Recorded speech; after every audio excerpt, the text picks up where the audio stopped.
lot of self-introspection. My daily tips also, I'm like, is it because I like doing it. Because there was this point of time where I did not want to do classical dance. It was very monotonous. Okay. Big class and maybe I get some Ravana part or Yama part. I'll be more than happy to do it. I'm like, okay, yeah, I'm going to kill you now. I'm going to take you away.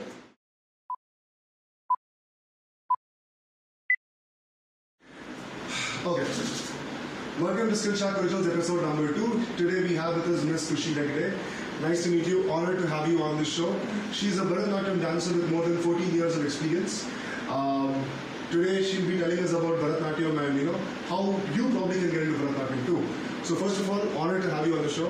I'm an admirer of the dance form. I've never got the opportunity to practice bharatnatyam. I don't think I can. I'm sorry, but I don't think I can. No, you definitely can. So it's always been very fascinating to me, bharatnatyam. It's evolved from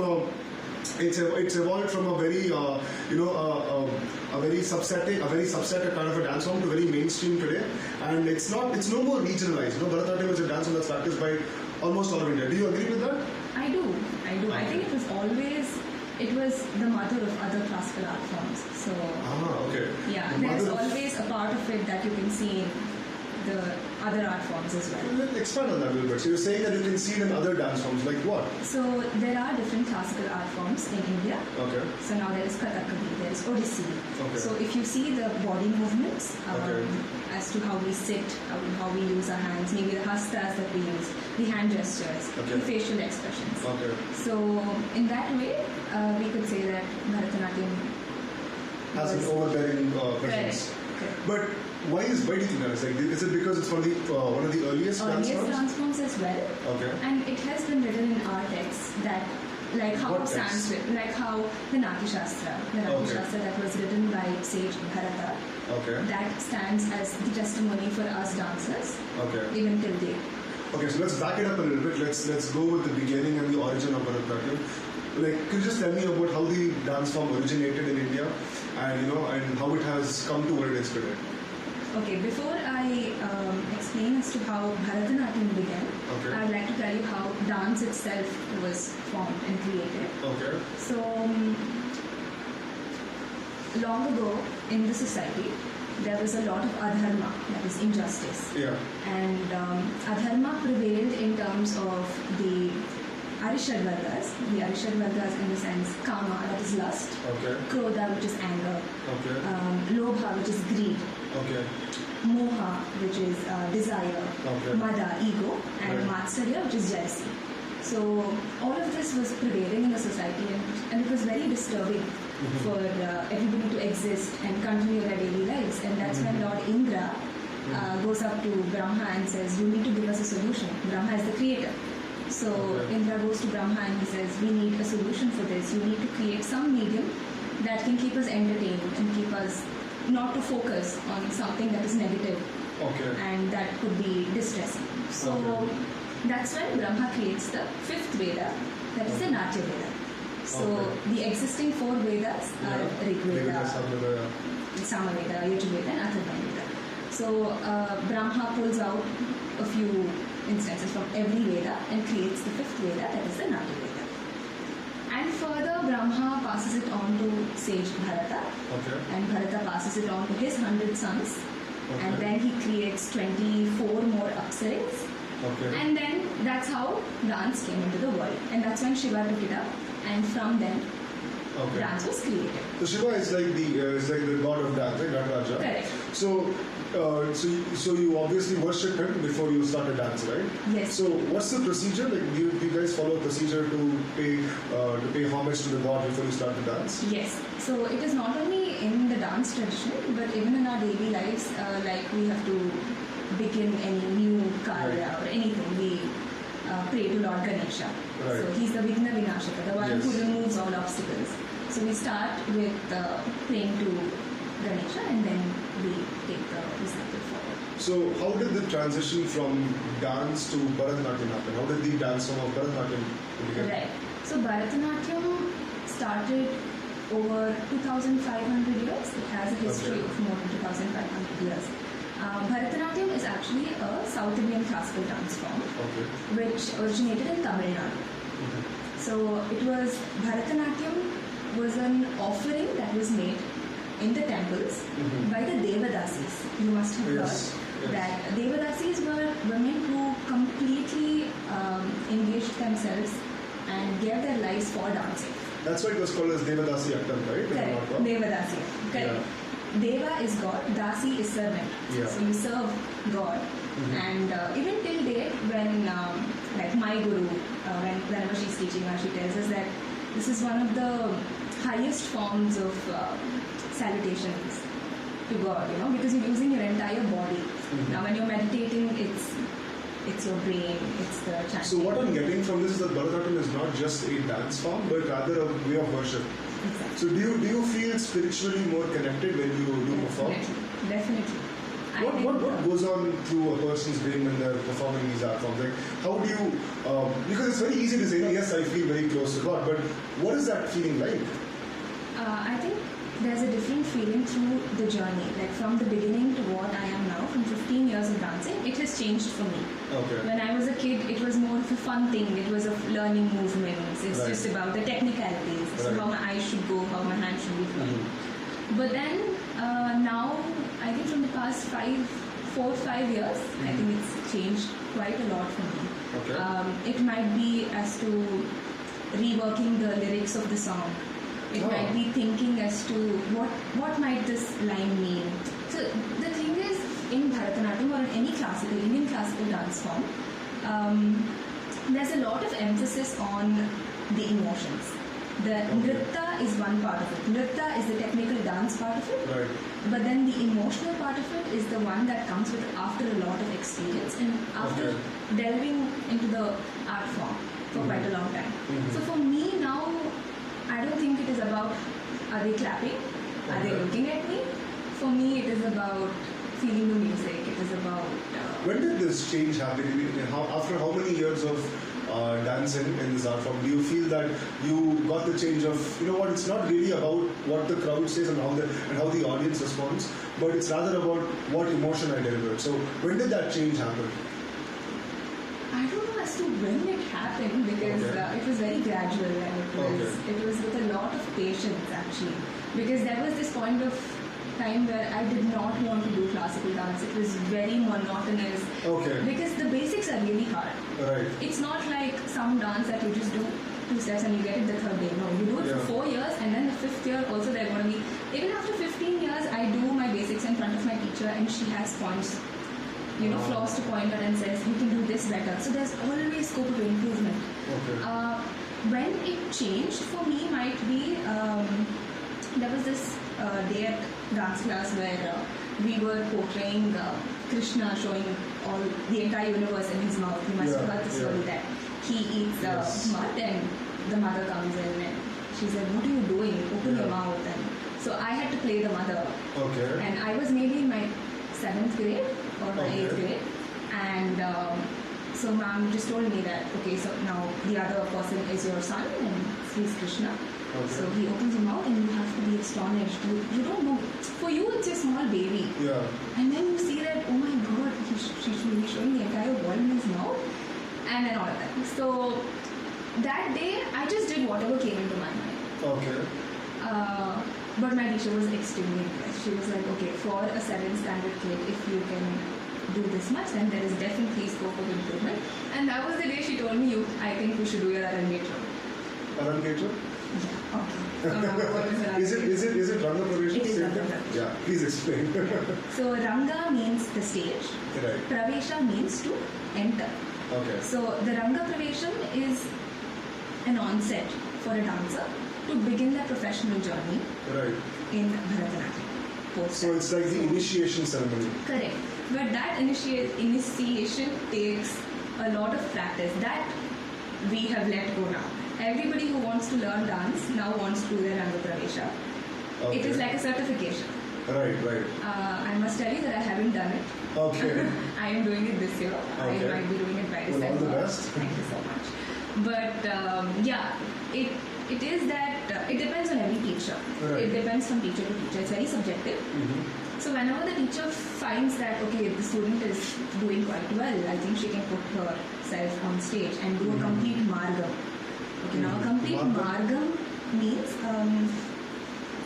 a margam is a series of pieces that you learn. Okay. So if I have a recital, Okay. as I said, I'm going to start with a Pushpanjali. Pushpanjali means entering with the flowers onto the stage. So you're inaugurating the stage. Yeah. So you start with a Pushpanjali and then you go on to a Ganesha piece, maybe a Kautvam. It's a traditional piece for Lord Ganesha. You're asking him to remove all the obstacles. And then you move on to an Alaripu, a Jatiswaram, a Shabdam, a Varnam. And then the second part of the recital is going to be more emphasized on expressions and emotions. So It's a very elaborate process, huh? Yes. So there is a certain margam that you have to follow. Right. And Margam means like it's a way, it's a process. correct.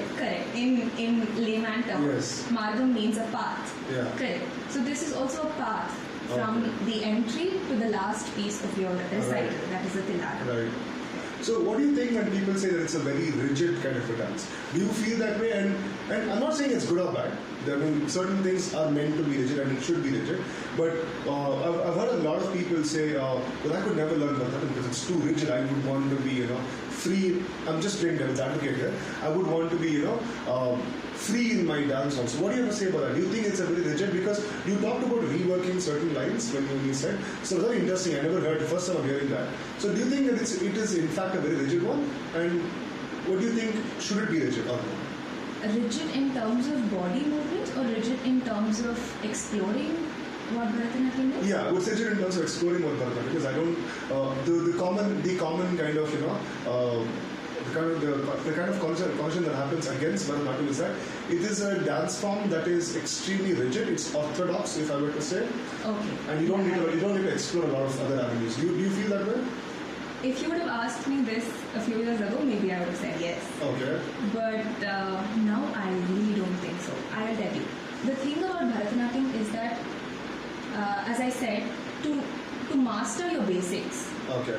and to see, even after 15 years, I do not know everything about Bharatanatyam. Every time I go watch another person dance, there is something new that I see, there is something new that I pick up.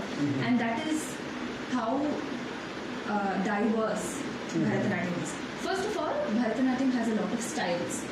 Okay. According to the regions, it has Mysore style, it has Varur style, it has the Which Tanjore style style. do you- I am learning the Varur style. The Varur style. Varur style. Okay.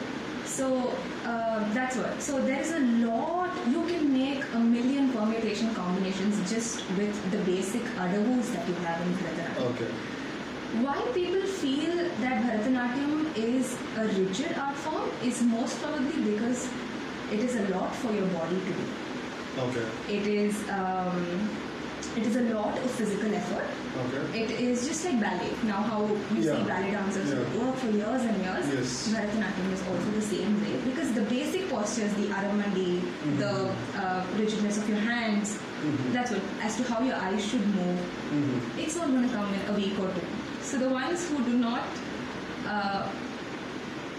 have the patience to learn it might think that it is. So saying that if you stop at not even being able to learn the basics, you are going to think it's a rigid dance form. Exactly. Yeah. Right. So, and as I said, it's a very physically demanding, dance form. It's not as easy as what it looks on stage. The last time I'd gone to a Bharatanatyam show, I was in front. I'm like, I can do this. And then I tried. It didn't work out well. I'm happy you tried though. I tried really hard. It didn't work out well. It won't come in a day. Yeah. It was just for my curiosity. I explored from my curiosity. But so, as I was saying, it's a very physically demanding dance form. A lot of times, when we watch a person dance, it's quite difficult for us to grasp the amount of body movements that they do. So, if I were to ask you, what are the health benefits that you derive out of this dance form? What would you say it would be? Physically, definitely the stamina. The increase in stamina. I mean, it depends. It depends if you are a dancer who's practicing dance on a daily basis, or at least twice a week or 3 times a week. It's definitely going to increase your stamina.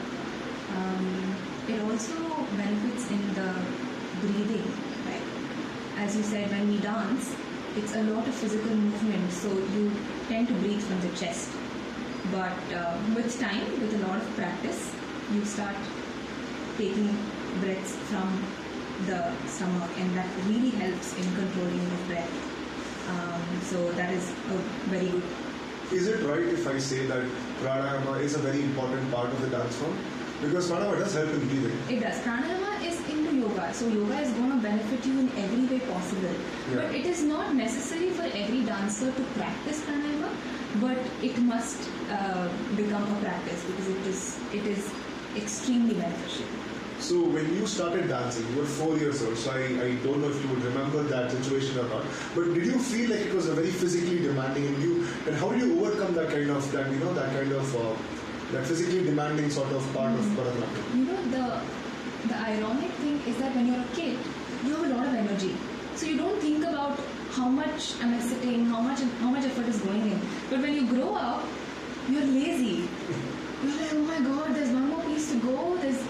So I think it's the mind game. Okay. So when you're a kid, it's a fun thing to do. You're jumping around, you're sitting, you're sweating, and all of that. That's a nice thing to do. But that's what, as you grow, it's up to the mind. So even when the Tilana is the last piece of the entire margam. So as I said, there was this one time where I was doing my Tilana and I wasn't able to do another step, I'm completely exhausted, and my teacher is sitting in front of me, and she just started speaking about something very random, and I'm doing my steps and I disconnected from the thought that I was tired, and that actually helped me get through the entire Tilana. So that's what my teacher always tells me, when you're really tired, you got to disconnect from thinking about your knees, from your the pain that you're feeling from your body, and just think about something, what might be served for food next, or something to just distract your mind and not feel the pain. I think it's a very useful kind of a tip to it's not just in Bharatanatyam but other any sport, any physical or mental activity. But the other thing is what effects does practicing this dance have on your mental health? Because from what I can see, and the story that you told me was, there are so many evils in the world, and there are so many sins that you can commit. And Indra and Brahma together brought the idea of a dance form into the earth because they wanted humans to not think about those things. Right. So I'm guessing that the inner core meaning of that whole story was that dance forms really help you to disconnect from the evils of the world. So with that background, do you think that this dance form really helps you improve your mental health, and if so, how? Definitely. As you went to the backstory, if we go with the literal meaning of Bharatanatyam, so there are different meanings. Either it goes like Bha means Bhava, Ra means Raga, and Ta means Tara. That is one of the meanings. But the other meaning is that Bhara, in Kannada when we say Bhara, that means weight, the distress. The dance song that lets go of the distress, that removes stress from your life, that is also a meaning to Bharatanatyam. Have you had a personal experience regarding the letting go of stress? Yeah. If I do not go to class for like 2 weeks, I'm like, I don't know what I'm doing. I'm either crying or I'm like, what am I doing? Is there no purpose in my life? And all of that. It is how you take it in your life. For me, Bharatanatyam, that's what. A few years ago, it was just a class. I have to go, I have to attend, I have to give my attendance, I have to come back. But now, it's way beyond. It is, it's going to be a new piece, it's going to be a new emotion. Even if I'm sad, I should force myself to smile and to do things. And that somehow, I think, removes the pain out of the real life as well. In the last episode of Stereo Society, I made a statement saying, surround yourself with beauty. And I think that a lot of times in today's world, we are so used to consuming negative news. Because negative news sells, right? You open the newspaper, the first news you see in the morning is some guy is murdered, there is some war happening, so people died. So a lot of times, I think that as humans, we don't surround ourselves with beauty. And one of a very interesting story that I read to the rate is, one of my friends was going through a very tough time, a very depressive stage of her life, and her mom just suggested her to pick up a dance form. And she picked up Kathak actually first, and then from Kathak she transitioned into Bharatanatyam later on because she found it more interesting. And I've seen the way her mental health improved after practicing this dance form. And I remember she was telling me one day, she said that, that day morning, there was a morning where she woke up and she just didn't feel good, Like she was in a bad state because the night before something traumatic had happened. And she said, the first thing I did, I took bath, I cleansed myself, and I started dancing. Yeah. And she said that, I promise you, Sameer, after, say, 1 or 2 hours of dancing, I felt so much better. Because I let go of all of that stress. And, you can apply this to, say, even gymming. Any physical exercise does help you do that. But I think that with Bharatanatyam, there's a sort of beauty. There's a sort of an aesthetic beauty to it, which helps you let go of that kind of stress. Yeah. Do you agree with that? I do. I completely agree. I think it's also about now, generally how if you're stressed, you just switch the music on. Right. The second you listen to music, you're like, okay, I feel better than what I was feeling the second back. Mm-hmm. So I think it's the same with dance as well. There's a lot of music involved. There's a lot of rhythm involved. There's a lot of your mind that is being involved in something that should not be focusing on the bad. And that really helps in disconnecting with what you're feeling. And I don't know if I dance for an hour or two on a daily basis, because for me, if I'm not feeling nice, it might just be sitting in front of the mirror, playing some song and just acting out my emotions in front of the mirror, seeing if I'm dilating my eyes enough, if I'm raising my eyebrows too much. Even that heals me. So it is not necessary that I go do 2 hours of physical effort, It's fine if I just listen to a song and then, or maybe I choreograph in my mind. Mm-hmm. And the next day I'm like, okay, I did something, maybe I can work on that some other day. You spoke about, the emotions that you practice in front of the mirror.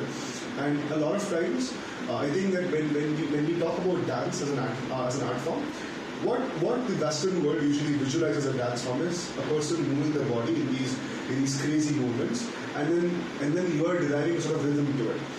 But with Bharatanatyam, it's not that. It's more of the facial expressions and everything. So how do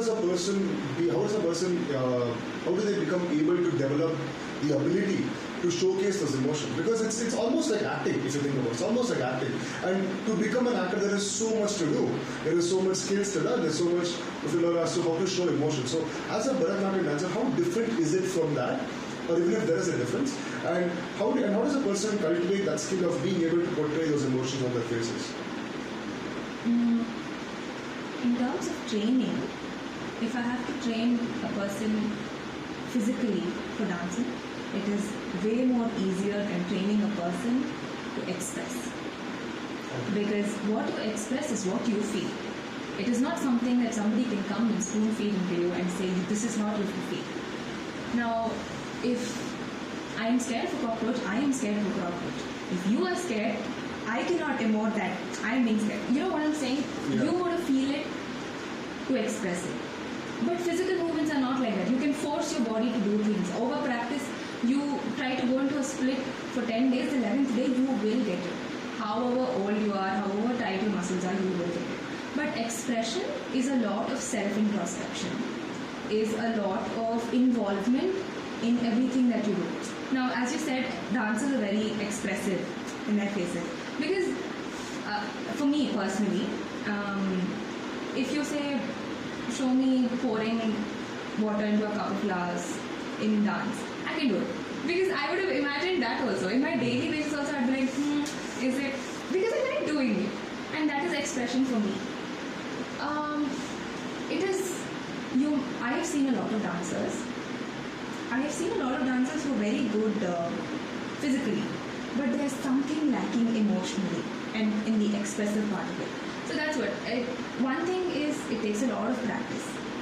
If it takes 5 years for you to become a good Bharatanatyam dancer in terms of Anga Shuddhi is the body posture. Mm-hmm. So in terms of Anga Shuddhi, now when you see a dancer move, she's lifting her legs, she's sitting neatly, she's using her hands.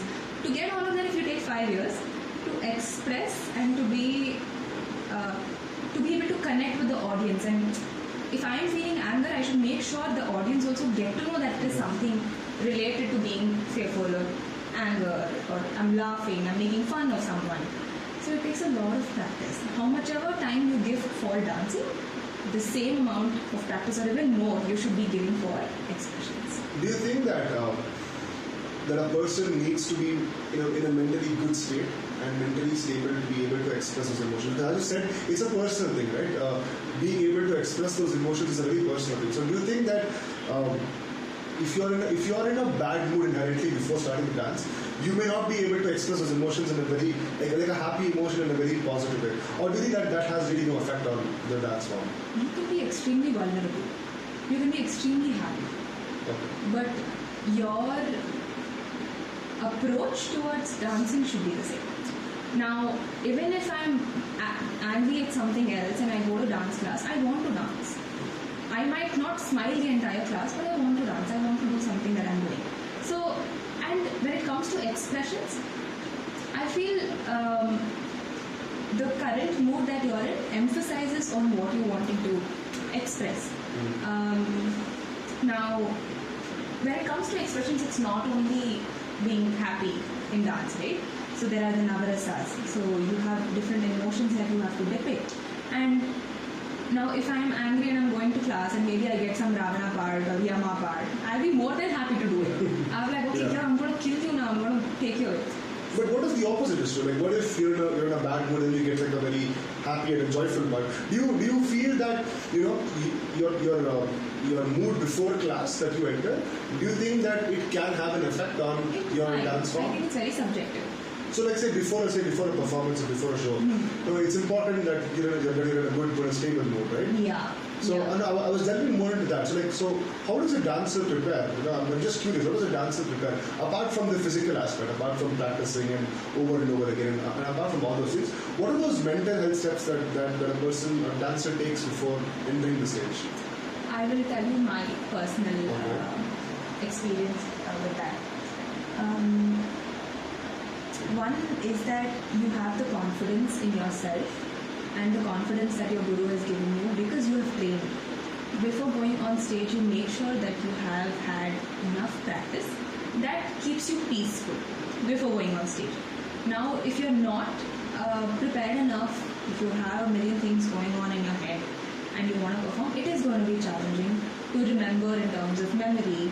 So that's what, if you've already built muscle memory of doing the steps 100 times and being proficient with it, then going on stage is, it's like a pleasure because you want to show off what you've learned for all this while. Emotionally, we definitely pray. We pray before tying our ghungroos, our bells, our geje. There is also a sense, we give it to the hands of our guru and we seek blessings before entering the stage. And if we have people who are supporting us musically, you must have seen consoles that are set up for live musicians during bharatnatyam programs. So we take all of their blessings because without the blessings or the support of a musical band, it is impossible for a dancer to pull out a show. So it is equally important to pray to God, to pray to your guru, to pray to your parents, to thank the universe. It is not easy to be a dancer.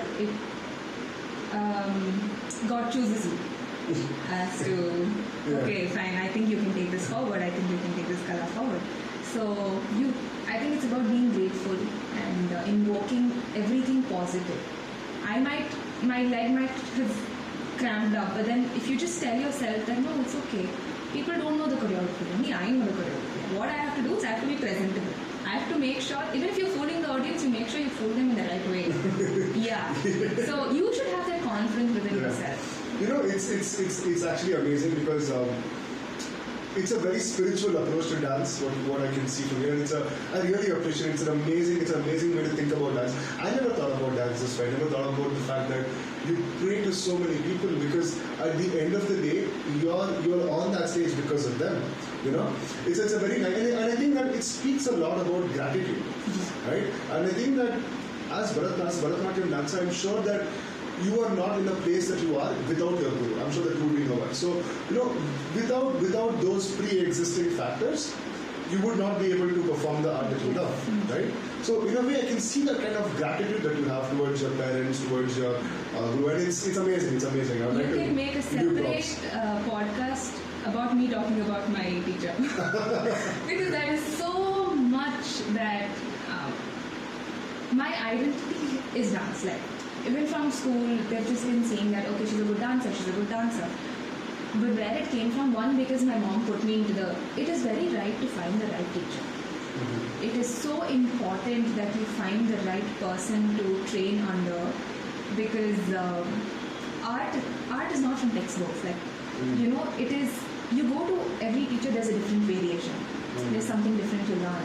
But to find a teacher who's completely devoted and imparting her knowledge without thinking twice, I'm extremely grateful. But do you think it's possible for a person to learn Bharatnatyam without a guru? I know it's a very controversial topic, especially in this world of dance. But a lot of people, and if I'm being perfectly honest, Bharatnatyam is quite an expensive dance form to learn, right? Even for the originated, as you mentioned, it's a very expensive thing. There's a lot of planning to it, and it requires a sort of financial backing. And this is the harsh truth, that it requires a lot of financial planning and financial backing that a lot of people don't have. So, is it possible for a person to learn Bharatnatyam by themselves without a guru? And if not, then why not? Okay, so there are two questions here. I'll address the first one.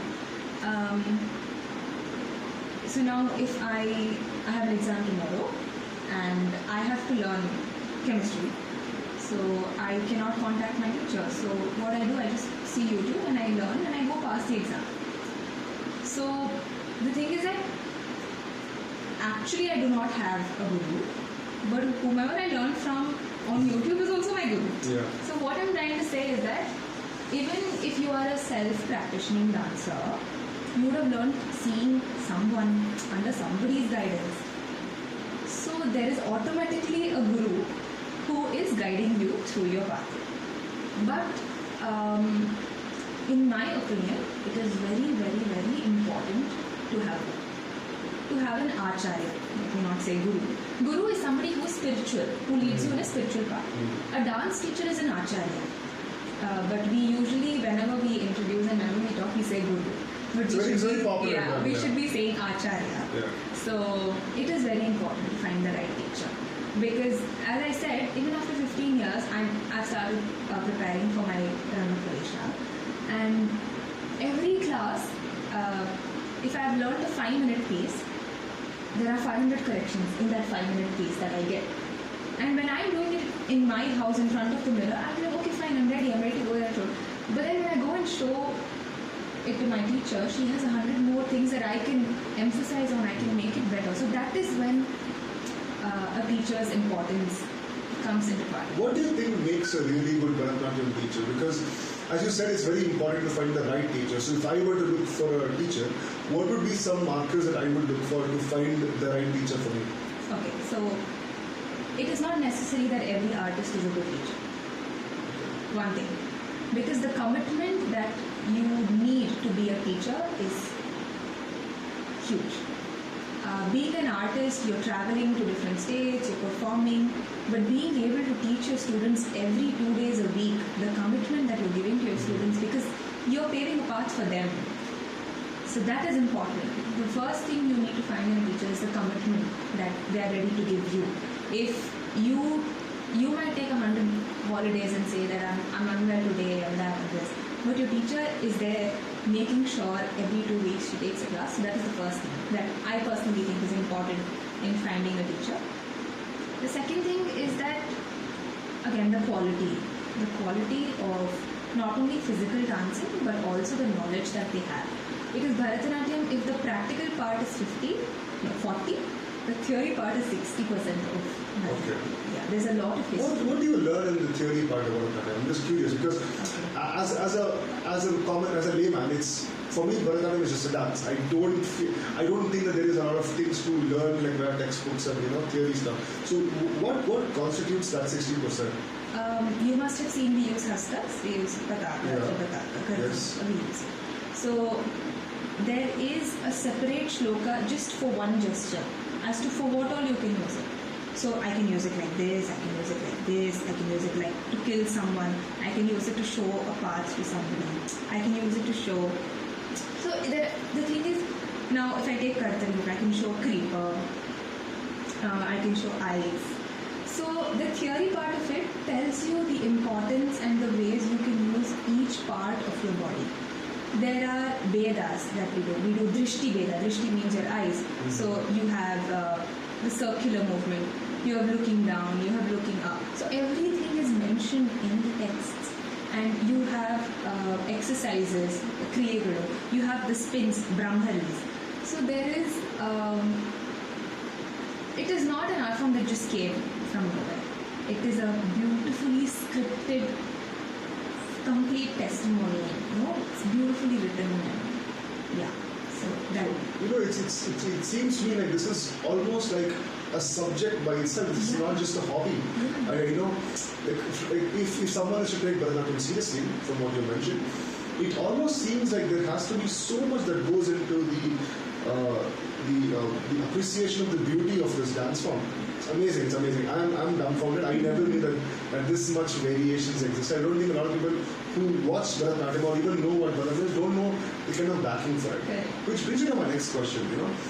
A lot of times, and this is again a very controversial thing, a lot of times when a common layman watches a Bharatnatyam dance, because he or she does not know what they're telling, it becomes quite boring. Right? I mean, I find it interesting, but that's because I do have some kind of basic knowledge. But if there's a person who just wants to appreciate the art and just wants to watch the art, what advice would you give them and the dancers on stage who's conveying the art form? So how does that connect happen between the audience and the dancer? Right. Actually, when you started the podcast and you told me that you're really thrilled to watch Bharatnatyam programs, I was like, oh, that's the first time I'm hearing somebody who's a non-dancer call Bharatanatyam interesting. Because for me, I mean, not my friends, because my friends just come and watch all of my programs. But when I talk to normal people, they're like, Bharatanatyam show, no, I'm not coming. It's completely boring. Yes, because like I told you, there is so much to know in Bharatanatyam as to what they're portraying, and every recital will have a story. Every piece that you do will have a story. It might not, there are pieces that you do that are completely only physical movements without any backstory to it, but usually it is storytelling through what you're doing on stage. So it is important for the audience to understand what is being portrayed.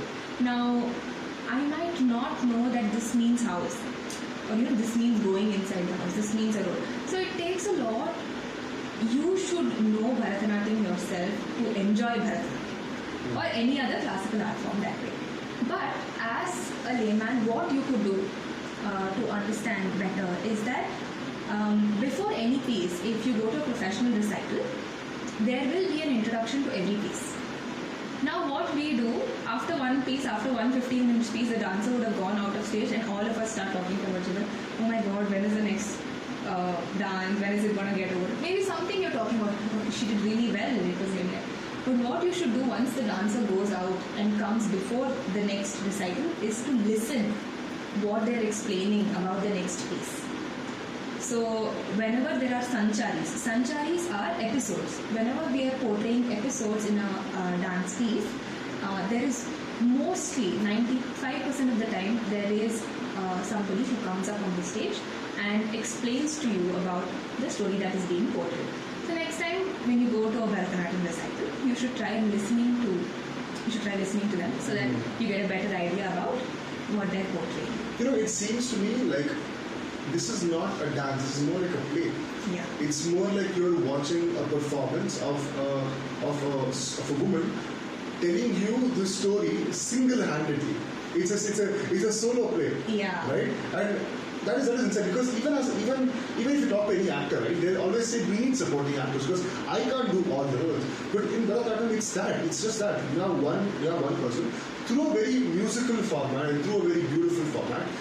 They're expressing this story to you, right? So your advice would be to listen to Sanchari and see what they're explaining, and then you could get into the. Yeah. See, when it's a group performance, like the roles get divided, and whenever there are popular stories, and mostly in Bharatanatyam, when we take shows for the general crowd, we pick up stories which are quite general and popular, so that the audience are also able to relate to it. It might be Udupi Krishna turning, or it might be Ganesha walking and he falls down from his mouse and his tummy blasts, and then he ties a snake around it. So stories like this that are popular are usually shown in the recitals. So yeah, I think it's also about how many shows you watch.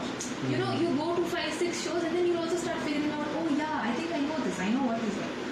So you also have to make yourself familiar with Bharatanatyam. What is your favorite show? What is your favorite story to portray? I'm sure that as a dancer you would have done many stories, but according to you, which is the one that you can do best, and what's your favorite to portray? Now, what I can do best, I don't know. You should maybe someday come and watch and tell me that, okay, this is what you did best. But what I enjoy the most, there was this one choreography of my teacher who that piece was taught by her teacher. So it holds a very special place in my heart. So there is this one episode of Bhasmasura. So Bhasmasura is a demon, and he gets a boon from Shiva, saying that anybody he touches, they will turn into ashes. So now Shiva has granted the boon, and Bhasmasura tries to put his hand on Shiva at the first instance. So Shiva says, somehow he does, and he escapes. And now what should he do? He goes to Vishnu. So Shiva goes to Vishnu, and Vishnu says, I'll teach him a lesson. And he disguises himself as Mohini and as a beautiful lady, and she comes and she completely captivates him. And so there is a rhythmic sequence over there where she says, if you want to marry me. So Bhasmasura is like completely awestruck by her beauty, and he says, I really want to marry you, please marry me. So the change in character, you know, he's a demon, so he's like, okay, will you marry me? That weird body structure. And she's very composed, and she's like, you want to marry me? Okay, fine, will you dance? And he's like, dance? Yeah, I'll dance, I'll do anything for you. So that's how they go on dancing. So there's a part where she dances and then he tries to imitate her and all of that, and then in the end she'll do a step with her, keeping her hand on the forehead, and he also blindly follows her, and he himself turns into ashes. So this is one of the stories that I really enjoy doing. So when you did this, performance, were you a solo performer? I was not a solo performer, but I think. You think you can? Yeah, because I would have played all 3 roles in my head, you know. But what's your favorite role to perform? One of the many characters of Shiva, Bhasmasura, and Mohini. What was your favorite character to perform in this show? Bhasmasura? Yeah, because it's challenging, you know. You can't be a demon in real life. You can at least be when you're on stage and when you're trying something. You know, a lot of times people say that Bharatanatyam is a very feminine dance form.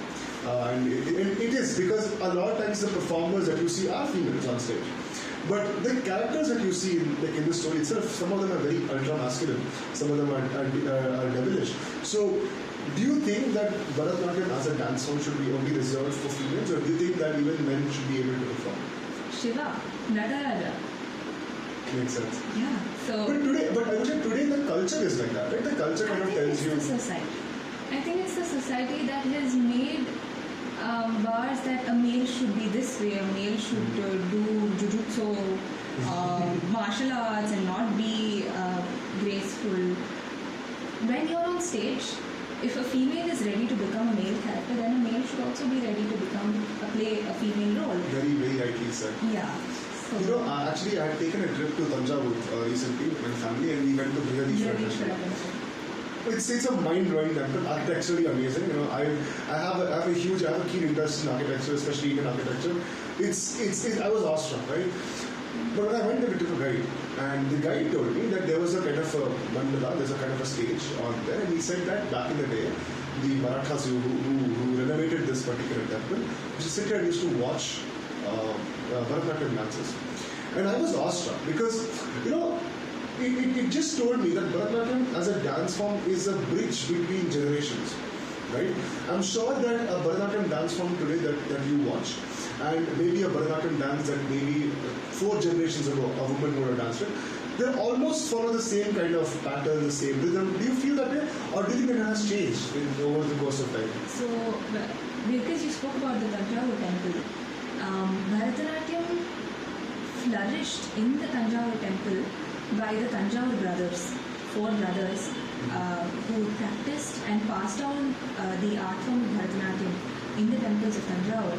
And later it started spreading from Tanjore to Mysore, where the warriors also started nurturing this art form because they were extremely interested in Bharatanatyam. And so it started spreading across.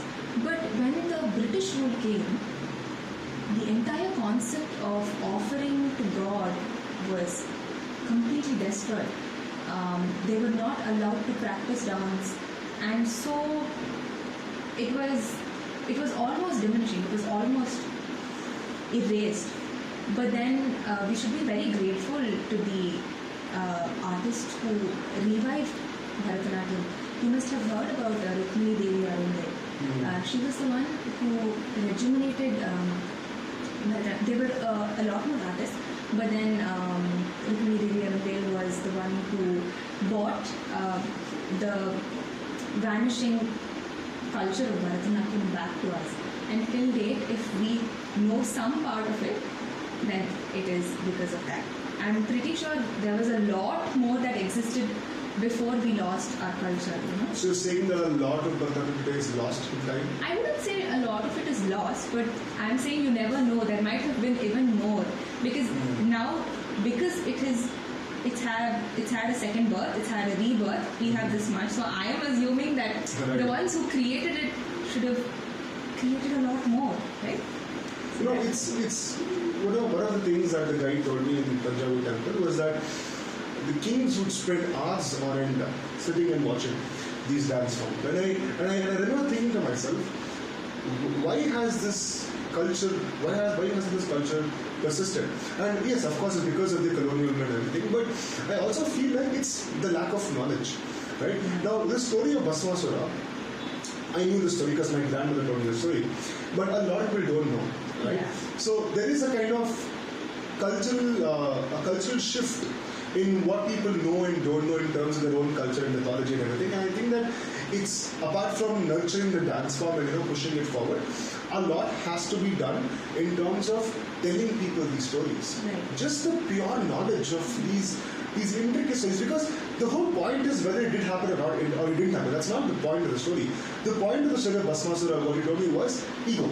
It's a point of ego, right? He was so seduced and he was so gone by lust that he would do anything, and that led to his own self-destruction. Right. So self-destruction because of lust is the key story. The other one is trying to touch Shiva himself. So I think that a lot of times we don't tell these stories to our children, to society. So again, this is my personal view. My personal view is that if Bharatanatyam is to be raised from the status that it is now to a much higher status, I think a lot has to go into the pure appreciation of dance forms. The cultivating of dancers is one thing, which I'm sure a lot of very accomplished gurus do. But the cultivation of an audience who's receptive and to be able to understand what the dancer is saying is also equally important. I agree. That's what, as I said, to appreciate dance, you should also know at least something, your knowledge also should. It is not for everybody. I come from somewhere and I just sit and I want to understand everything that's happening on stage. That is not going to happen. You also have to have a certain amount of knowledge to understand what is going on, because it's a vast ocean. The dancer would have spent so many years understanding which hand she's using, for what she's using it, if this is a bird, if this is a flower. So you can't expect yourself to understand something if you haven't done your backstory on it. Yeah, it is extremely. See, I won't say that because I'm a Bharatanatyam, I know every story.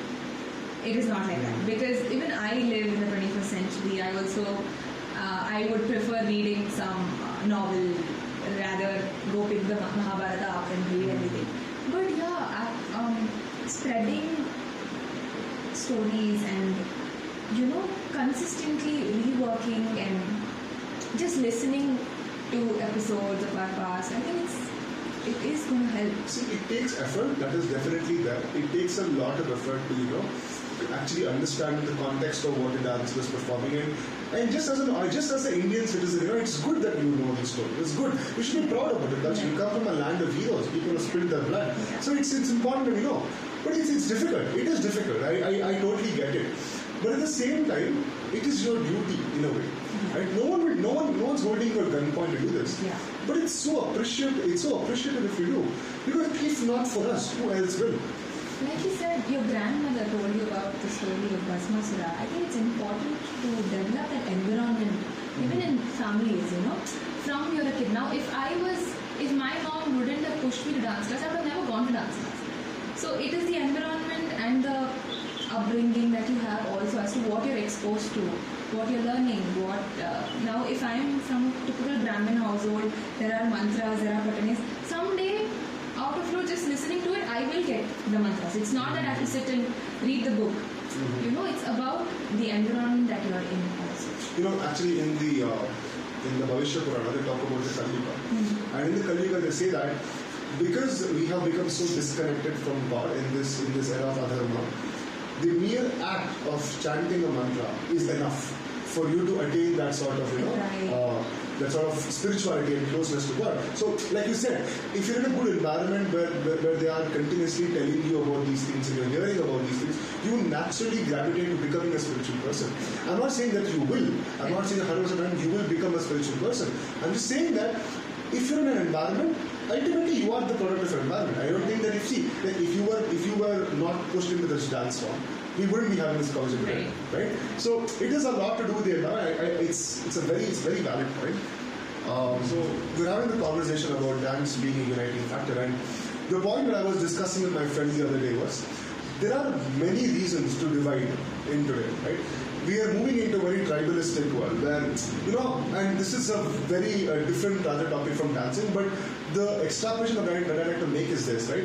So imagine there is right-wing, left-wing politics, right? You have a person belonging to right-wing politics, a person belonging to left-wing politics. Whether their leader makes a statement in the right way or the wrong way, it doesn't matter. You will defend it because you are so tribalistic that humans are naturally tribalistic. We tend to find commonalities and stick in that in grouping. It's a very modern thing, to be honest, because this wasn't there quite a while back, but we're now in the digital age and it's very easy to get polarized, and there are so many reasons to divide. And I feel like dance is one of those things which can be appreciated regardless of whatever side of the aisle you belong to. Because at the end of the day, when a dancer is showing they're angry or showing that they're sad or happy in that particular dance form, whether you are part of whichever nation you belong to, whichever continent you belong to, intuitively you know. As a human, you know that yes, they are portraying something which is related to anger or sadness. So, my point being, as sensitive to the art form that a particular audience needs to be, it's also easily intuitive. It is so intuitive to understand.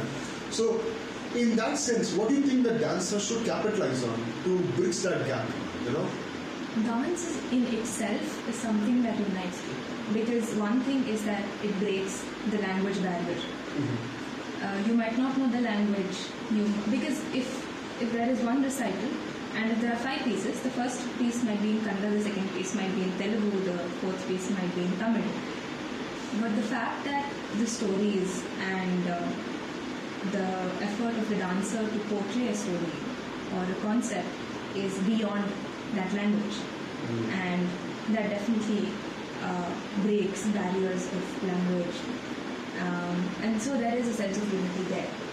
And it's not only in Bharatnatyam but in every art that you see. Just because I'm a Kannadiga does not mean I should be enjoying some other language. I think art does that. It removes those boundaries and those boxes and it lets you be free and for you to choose what you like and what you don't. It's just like you go to a museum and you see an abstract painting and you try to find something beautiful in it. You do not have to understand the entire painting, but you know that there's some value to it and that's why it's being portrayed. So, a very interesting quote that I read recently is that it is sad that today art is valued in the amount of money it makes rather than the inherent beauty of it. And one of the things that I would talk to you about regarding dance is that today we are seeing that happening at least in the mildest sense possible. That an artist is considered a good artist by the amounts of shows she sells, by the amounts of audience that enjoys it, by the amount of status that she has, by the amount of followers that she has on Instagram or whatever it may be. right? So what do you think can be done to change that? Because we have gone away from the appreciation of the art to the marketing of the art. It's a huge difference, right? The inherent, there can be a wonderful artist who can go unknown throughout their entire lives, and there can be a not so average or mediocre artist who can make it big. So in this world, what do you see could be that breaking point when you said, yes, this is how we can approach art in the correct way? I don't think artists who are being unrecognized or who don't have followers on Instagram feel bad about the situation that they're in. I think it's the audience who think that if you do not have a social status, if you're not giving shows around, that means she's not a proficient artist. That is the wrong thing. Because calling yourself an artist takes a lot. There's a lot behind that. A content creator and an artist, there are two poles. So now, if you ask me if I would want to grow as a content creator or as an artist, I would say I would want to grow as an artist because it is way more challenging. And if you want to break off from the materialistic world, which most artists do, artists are people who, once you start delving into the art form, you do not think about. See, money is a driving factor. It is a pedestal that the entire world is standing on right now. So you cannot ignore the fact that you need money to survive. So every artist should, how much ever you pay an artist, it is not enough to match up to the level of knowledge that they know. You can never pay off their art form. But then the fact that you need to look beyond the monetary part of it is what is important. It's the classic case of Vincent van Gogh or Charlie Chaplin, right? Charlie Chaplin famously died broke. And it's sad because his work still makes us feel good today. His work is still relevant today. And I think that's one of those caveats of being an artist is that you have to let go of your personal desires, right? So if I were to ask you, because I feel like you have done it in a way, how do you master the art of a content creator and an artist at the same time? Because I don't think that these two are mutually exclusive things. I think that you can be a really good artist and be a really good content creator at the same time. So how did you do it? How did that blow up on Instagram happen for you? And where do you see this going forward? Right. So being a content creator is being an artist plus being an editor, being a person who knows what might be relevant for the audience, what might not. So that is about content creation. But then being an artist is way more challenging because being a creator is somewhere you're being acknowledged consistently. There are people who are telling you what right, what not. But being an artist, that journey of being an artist is you do not expect anybody to appreciate you or acknowledge you. It is a self-growth and self-introspecting journey that you have as an artist. You are a good dancer, that is a different thing. But if you want to survive on Instagram, you have to be everything. You need to know that the quality of your video, see, it is, at the end of the day, it is the small things that come out. Absolutely. So you should make sure that, see, one thing is that if you're a bad dancer, you're not going to. That's one thing.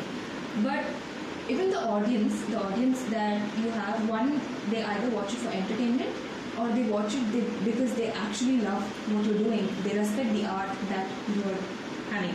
And if I would want to look back after a few years and go on my Instagram and see the type of audience that I have, I would want it to be dancers or rasikas, or people who have good knowledge in bharatnatyam following me, because that is going to be an achievement for me, that people who know the art and who are already surviving through this art form want to learn or feel that I am good enough to be followed or something like that. The thing is, if we look at the society that we have created today, or at least the post-colonial society that we have created today, we don't have that respect and that system of giving a space for art to flourish and grow. You see, back in the day, the kings knew that art couldn't really earn you money in terms of monetary benefits. It couldn't really get you food and that's why kings used to take in court artists, used to take in court philosophers, because they used to fund them on a personal basis. Because while they did know that it really could not give you monetary benefit, it definitely added to the culture and the valor of that land. And today when we say, okay, how do you define whether a language is good or not? You don't define a language as great or not by the amount of people who speak it, but rather the cultural depth of it. What are the arts that come out of it? What are the poetry that's come out of it? What's the prose that's come out of it? What has been done using this language, which is so impactful art-wise, right? So it's sad that in today's system we don't have a space for that. Artists are looked as someone who needs to earn money to survive, to support their art, but rather the art is not getting them that. Right.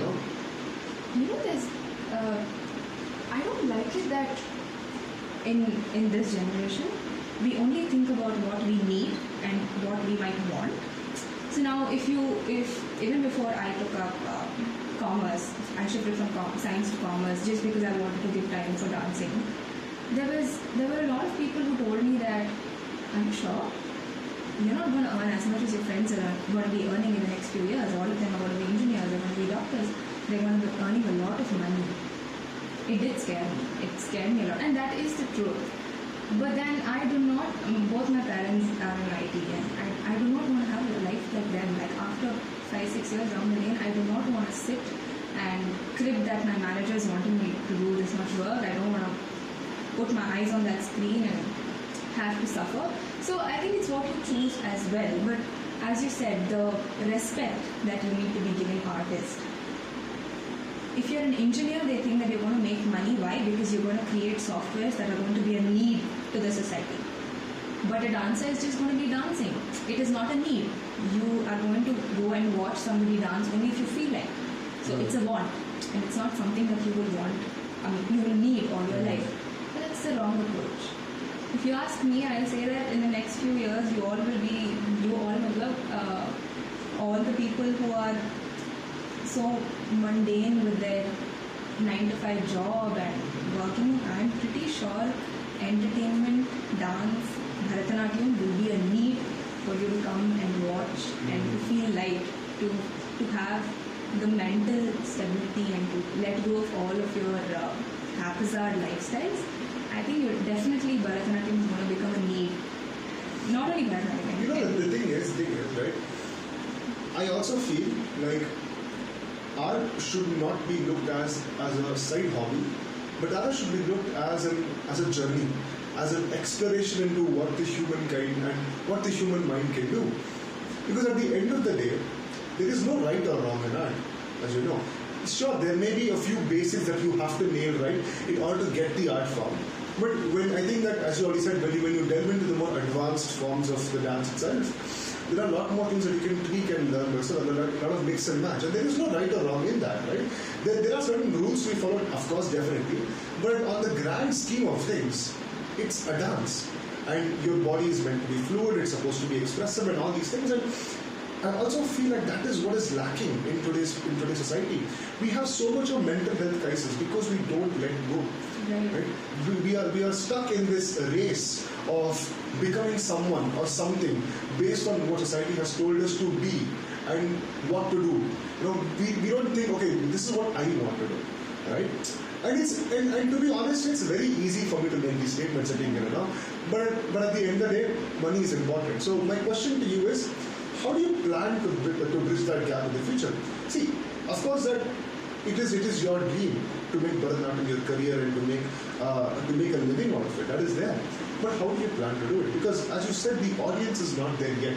We aren't in a position where the audience need to come and watch Bharatnatyam. They just want to. So how do you plan to bridge that reality of life and this art that you're doing? Actually post-COVID, during COVID, obviously, there were no programs that were happening, there were no performances, and all artists faced a very bad time. They were questioning themselves. We were like, what is going to happen next? What if the pandemic continues? What are we going to do? But surprisingly, there was this parallel way that we established online. What I'm trying to say is that you can never stop the journey of an artist. One thing. The second thing is that how I would want to scale it forward and how I would want to take it forward is that one thing I am confident about is that my roots are strong. The teacher that I am learning from has shaped me, and I am still going to be under her for I don't know how long, because I want to learn from her all my life. That's how much you have to learn from a person. But I know that tomorrow, if I am put out in the society and if I am asked to build a career on it, I am confident enough that my art will be acknowledged, and people would want to not only learn but also experience the art form with me. I would not want to elaborate on how I want to scale it, because there are plans, and when I do it, I'll be more than happy to share about it. But then I think it's going to be fine. I think a lot of people will be watching this podcast, and a lot of them are artists, and a lot of them are scared.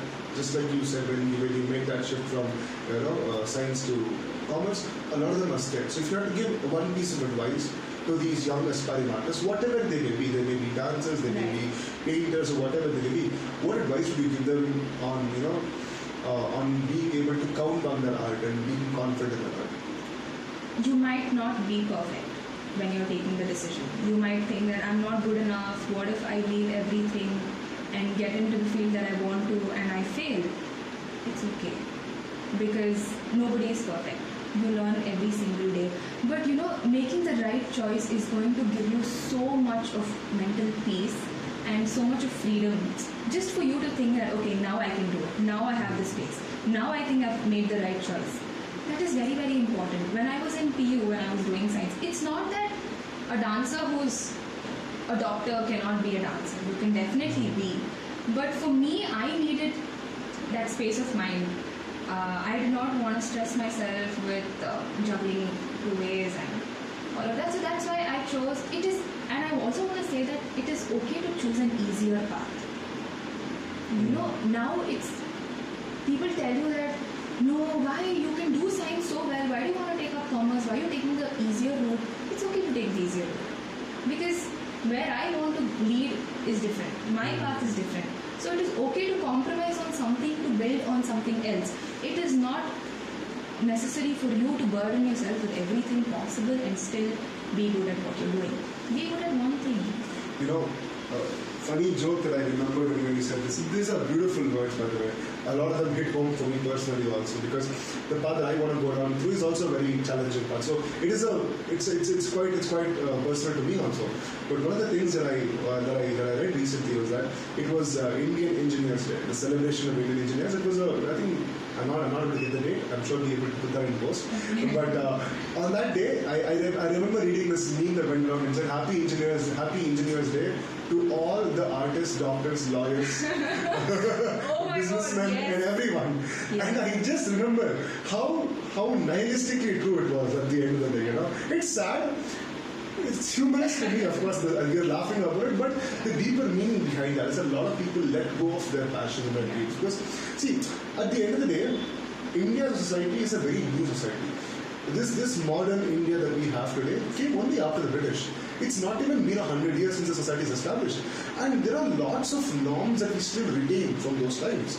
And those norms have seeped in today. There's a concept in philosophy called as nouveau riche. Nouveau riche means new rich. What happens to society when it suddenly becomes rich? You see the emphasis on a very utilitarian way of thinking.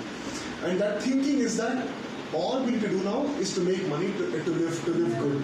Our status is more important. And that kind of shift, because India was never this way. India was a very art-oriented society, a very culture-oriented society before the British came. Even when kings would establish the kingdom, the greatness of an empire would not be measured in terms of the land it conquered and the amount of money it had, but rather the cultural impact it had on our country.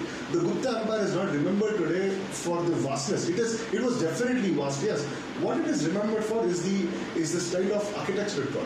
The temples that were built because of it, So in that way, we have moved away from a very art-oriented society to a very capitalistic-oriented. I mean, for the good or for the worse, because ultimately we live in a very competitive world and we need to focus on certain things. I'm not denying that, but I think that as young citizens of this country and of this nation, it is important for us to take that stand also. To say that, hey, there are more important things than money. It is important, I'm not saying no, but there are slightly more important things, because at the end of the day, no one will remember you for the money you've had, but rather the art you have created. Even if you're a businessman, Steve Jobs is not remembered for being a rich man. He's remembered for creating the iPhone. Right? And ultimately, his product is an art also. It's a piece of art at the end of the day. Technology is an art at the end of the day. So yeah. I think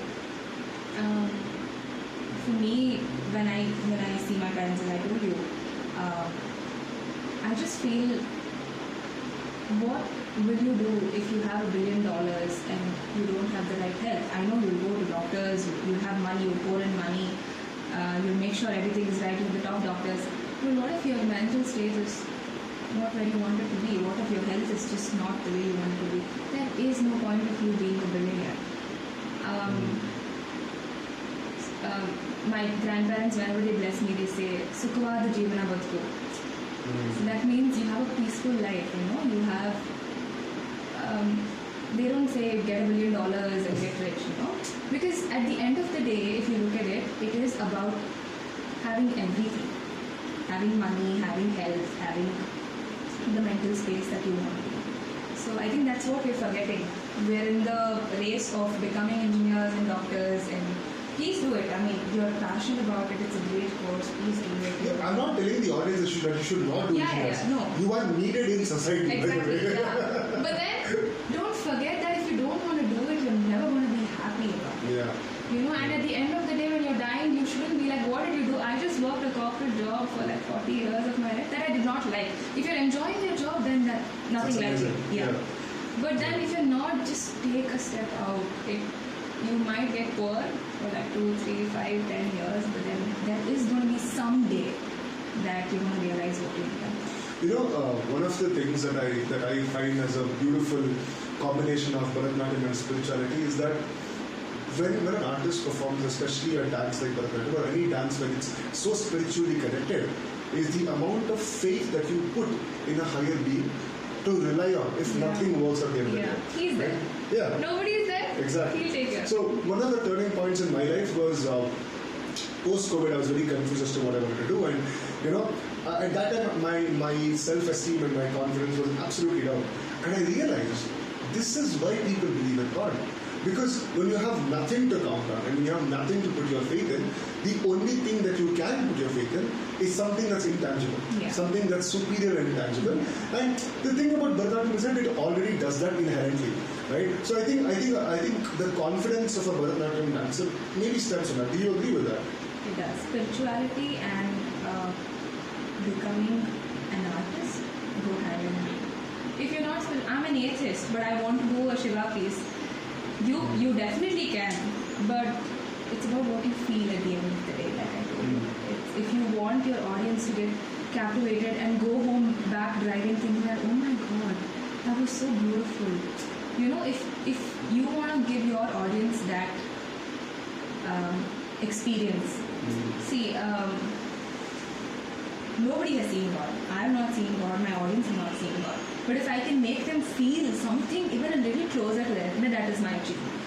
So for that, it is essential for me to imbibe whatever I am practicing first. I need to have faith and the spiritual connection with what I am practicing so that I can convey that to my audience and take them along with me through my journey. I'd like to end this podcast with one small anecdote. Another story that I learned from my grandmother is that Ravana's wife, I forget the name. Ravana's wife was considered to be one of the best dancers. Something with an M if I'm not wrong. Right? Mandodari, yeah. She was considered to be one of the best dancers. And as a child, I never understood why this addition to the story was important. I always assumed it's a cool little detail that you can learn. There are so many details in the story. And then I thought, and I was like, why? Why, even if this was a mythological story, why did the author feel the need to make a demon's wife as an artist? And then I realized that even demons do need art, no matter what side of the eye you belong to, whether an asura or a deva or a human being, it doesn't matter. Art is required at the end of the day to create mental stability. And the question is, why would kings do this? And at the end, he was a demon, but he was still a king. And he was a good king to his people, right? God was a good king to his people. So why does a king need to do art? Why does the head of state need art in his life? If the head of state needs art in his life, I think you do too. Because that guy will be going through so much pressure or so much stress or whatever, and even he needed art in his life, right? And if he needs art, and if the most important man in the world needs art, I think even the layman needs art. You know, so amazing having you on the show. Thank you so much for being. It's been a very insightful conversation. I learned a lot personally from you, and a lot of your words have struck on with me. We all support you in your career moving forward. I would definitely want to attend your Rangamravesha. It seems like a very interesting thing to do, right? So again, all the best. Thank you so much. I'm grateful that you called over a bharatnatyam artist or a classical artist. No, we actually always had this in mind, you know, because I also felt like as an audience, you must delve into these artistic aspects of life. Without art, there is no meaning to life. Beautiful approach. Right? There is no meaning to life. Yeah. Thank you so much. All right. Thank you so much for being on the show. We'll catch you guys in the next episode of Skill Shack Originals. Please comment down below what your experience with this episode was. If you have suggestions to bring in further guests, please do follow Ms. Khushi Hegde. We'll be linking her socials in the description. You can follow me also because ultimately I'm the host. You'll be seeing me every week, so get used to this face. So anyway, thank you guys for tuning in this week. We hope to see you all next week. Have a good day. Thank you.